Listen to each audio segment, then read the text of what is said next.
everybody, welcome back to Ugly Speed Shop. On this video, we're going to get into some fabrication and building a cross member for the T56 and the 1969 Firebird. So stand by and enjoy the video. All right, so I went to the metal store today. I found a new place. It's a little bit further away, but a little better service and better material. So got me a piece of 1x2 120 wall tubing. And I got a piece of 3x3 I'm going to be using. So this is all going to come out to be a cross member for the T56 and the 69 Firebird. And that bad boy right there. So let's get into it. So let's go ahead and get started. We got to get underneath. First thing we're going to do is I'm going to get the transmission mount off the old Tremec. So I can bolt that up to the T56. And then we have the proper height for that part of the cross member. All right, so we got the mount off the Tremec, so we gotta get it put on the T56 that is up underneath the car now. All right, so the first thing we're gonna do is we're gonna make a piece that goes across here. And I usually make it, at least go past the transmission a little bit. Usually make it a little bit big. So I think we're gonna go, 10 inches is a little too big, so maybe we will go 10 inches. Doesn't need to be that big. In fact, it's way too big. But we want to bring it in as far as close as possible because we still got to run exhaust through here and start from this point right here. So let's go 8 inches. That should be wide enough to start with. So we're going to cut a piece to 8 inches and make it bolt to here.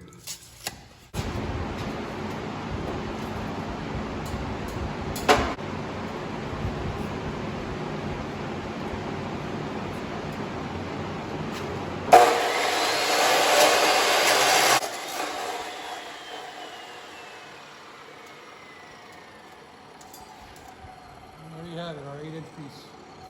All right, so next thing we're going to do is just clean up the edges because it's real rough around there. So we just want to clean it up. Use the bench grinder or pedestal grinder. There gets the outside edge, and I'm going to take the wire wheel and get these inside edges.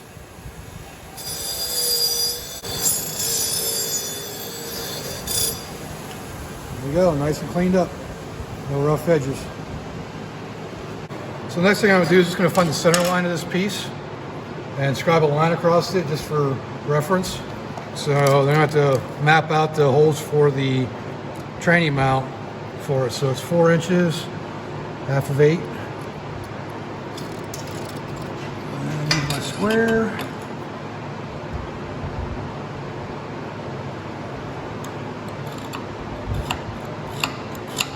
So I know right where the center line's at. All right, so to find the center line, to drill the holes, I just found I took a piece of blue tape and put it on the transmission mount. And this is the center hole because it's a aftermarket polyurethane one. So it's got 3 holes, but I'm gonna use the 2 outside holes. So I'm gonna lay this middle one on the center line I just scribed, and then it'll give me where I need to put the 2 bolts.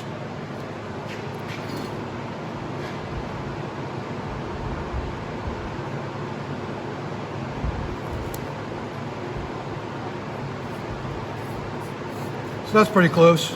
Now you can see that on my piece now I got this hole and this hole ready to center punch. Okay, so what I did for this center punch is just I went to the center of the hole, and it's 1.5 inches from center line to center line. So I took a ruler, put it across there, and made my punch there for the center line of the piece. And I just got to drill it out. All right, so I'm going to go ahead and drill a pilot hole in this. I hit the right button.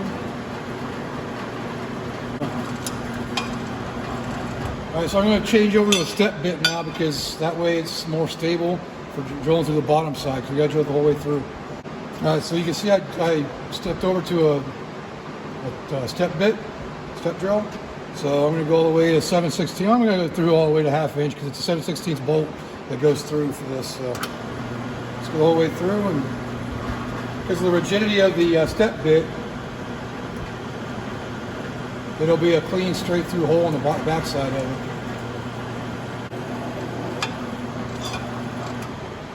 So let's get the other one drilled. Okay, so we got those two holes cut now. And basically what we're going to do next is flip it over. We're going to drill these out to a bigger size to where a 5/8 impact socket will fit through there. So I got another step bit that'll can go up to. So let's go get that. All right, so let's go ahead and get it drilled to fit this 5/8 impact socket.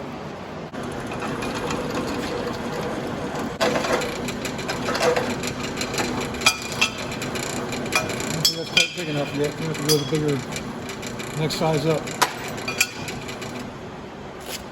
All right, so the reason why I can't go any further with this one, because if I go any further, it's going to make this hole even bigger. I don't want those holes to be any bigger. So we're going to switch over to the big boy to finish that off with one more step so we can get that 5/8 socket in there. All right, let's get this drilled. Finished up.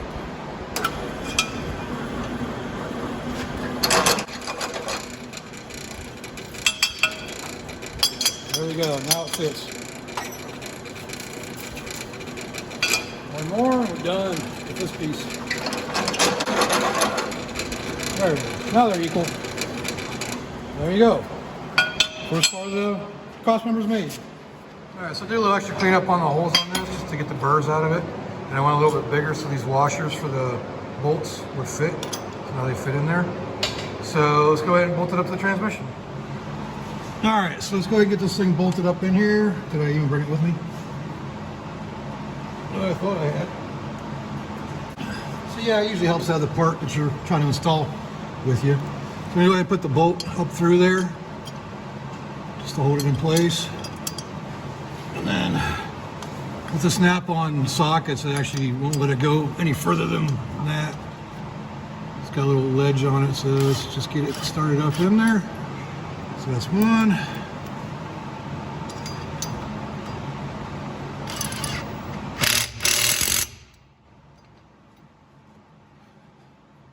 Try to get it as parallel as possible, since we do have elongated, well, semi-elongated holes in there.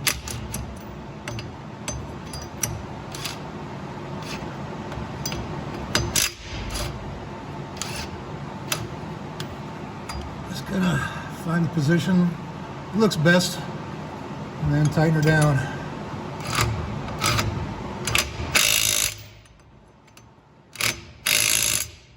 All right, so part one is installed. So the next thing we're going to do, let me get you. So the next thing's going to be making a piece for right here, and I use that angle iron over there, so it'll bolt into the top here. I'm going to go over here to the old cross member here, take a measurement, see how wide this has to be, see if I have enough material or not. So that's 4 inches, and I think I've only got enough to make one of that size. So let's see what we have for material.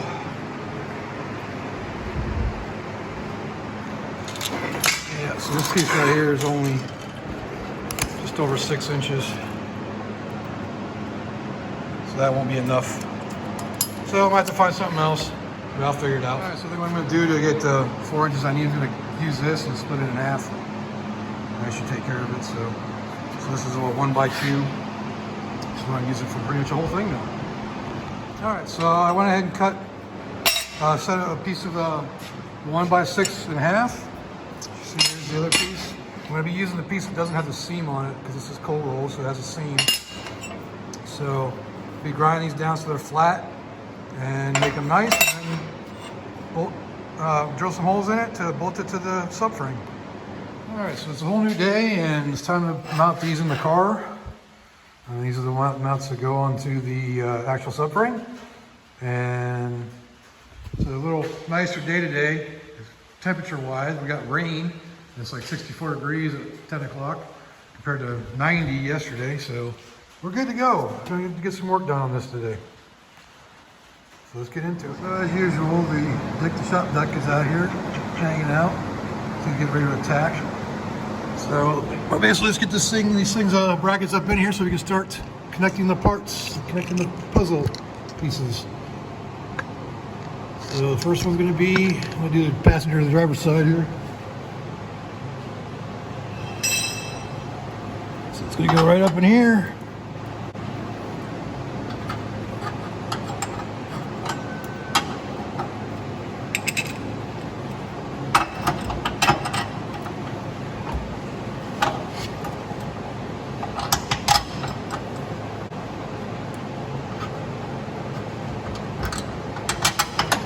Looks like my measurements are pretty good because they fit perfect.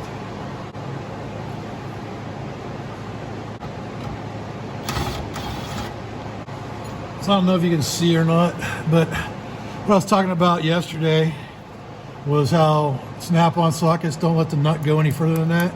So it allows you to be able to, you know, instead of it sliding all the way down the socket, it allows you to give that little ledge there to put nuts on. Ouch. That hurt. Alright, so that's where those are going to go. You can see basically the stock location. If I can figure out where my camera angle is at here. There we go. So that's bracket. Now we just going to attach this to this, but still leave room for the exhaust. So get the other one put on that side, and then we'll start doing some measurements here and figuring out how we're going to get the attach the two. All right. All right. So one of the things I do, I always crank it up a little higher than what it's going to be in the long run or in the final assembly. So I cranked it up a little bit high, probably about half an inch or so, because when this settles down, it'll actually drop it down into position. So I always go a little bit high, so when the flexibility of the cross member gives, it drops down into position. Okay, so just to kind of give an idea of what I'm thinking about here. So here's the bar, so you need to come back to here, but I want to leave room in this area for exhaust. So then we're going to go up and over and then down. So we're going to angle back but up at the same time, and then come around and come down this way. It's kind of hard to explain, but you'll be able to see it once they start making the pieces. All right, so I went ahead and made this piece right here, and the way I'm going to do this is, there's a cutout at. So is that the one with the angle? Yeah. So I got an angle on this end of it here. It's kind of hard to see, but it's cut at an angle, and we're putting this up in here and bringing it back to this point here, and I'm going to go straight across here and then come down to fill in this area, and that gives me room for the exhaust as well. So that's where we're at with that. So that can be pretty much welded on there, and I just need to make a piece that goes across, so basically like this, and then down to this. So I don't know if I'm going to trim this off yet or what, but that's where we're at right now, and almost there. It's just going to be up and then come down a little bit. Okay, so I didn't film the whole thing, but I got the passenger side part done. So it goes up in here. So we got that part done. As you can see, move the lights a little better.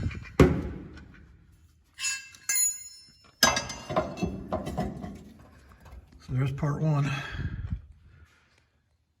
ready to go. So I just got to do that side, do the same thing with that piece right there. He was just out of the way.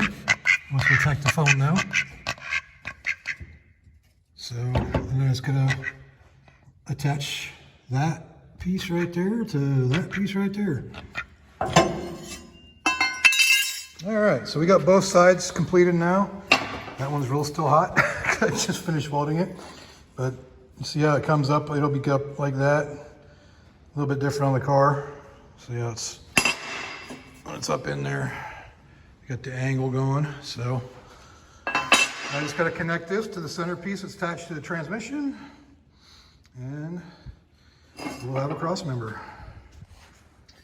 All right, so looking now with everything bolted up, this side here looks really good. That side's kind of a little off. If I can spin that around a little bit, but either way, so I got to do is attach this to this.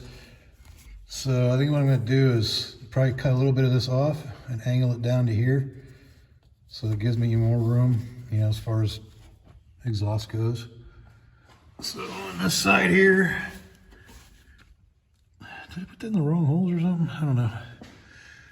But that definitely came out not as good. This side's definitely a lot better lined up. But it ain't gonna be that bad. So let's get those pieces cut and angle them down from this point to down in here somewhere. I'm gonna trim about an inch off of each side of this. And yeah, then we'll attach it all. So let me pull this off. All right, so has some extreme angles underneath there for it attaches to the transmission. But I had to do some serious stack welding to get that to seal up in some of the areas. But overall, it is done. I'll clean up some of the welds with some grinding and make it look pretty. And got some stack welds in there. Just had to do it because it's left some pretty big gaps in there, and just probably fill that in a little bit more just to smoothen them out. But yeah, she's done.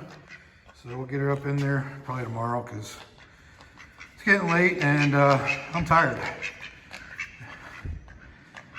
So we'll finish her up. All right, so now that we get this finished up, and it's the next day, we can go ahead and install this and make sure it fits okay. So let's get that done. Okay, so it looks like in the process of welding it off the car, it shrunk a little bit or warped in, because now that gap isn't up against the frame like that side is. That side just got the bolts in, this side doesn't. This is bolted in the center. So now I gotta figure out what happened. Somehow it got twisted, or